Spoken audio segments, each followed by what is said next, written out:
I'm Chris, and I studied abroad in Durban, South Africa. Yeah. So while I was abroad in South Africa, my host family gave me the Zulu name Nonhlanhla. And Nonhlanhla, the basis of the name means fortune. And it got me thinking a lot about how fortunate I felt to be studying abroad in South Africa. I felt wide-eyed at the physical beauty of South Africa. I felt fortunate to hike the Drakensberg Mountains and to go on safaris, and also to do crazy things like feed ostriches. And I felt fortunate to finally master things like the minibus taxis, which were these small vans that were cramped with as many people as possible speeding down the roads.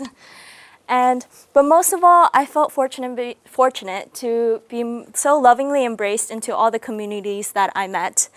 And in these communities, I love the way people said "Sawubona unjani," which means "hello, how are you?" to everyone they met, from strangers on the streets to families. And I love the way that Gogo, or Grandma, got mad at me when I got lost and came home after sunset as if I was one of her grandchildren.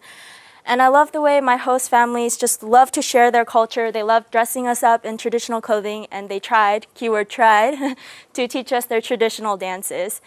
And I felt fortunate to be part of what they call Ubuntu. And Ubuntu is a traditional South African way of life built around the concept of a circle where everyone is connected. And it was described to me as "I am because you are."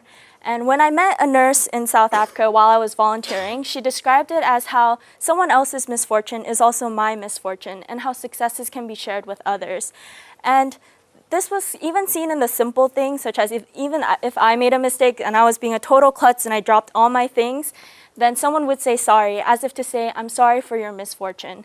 And an important part of our program, they said, was to come back home and to see it from a new perspective.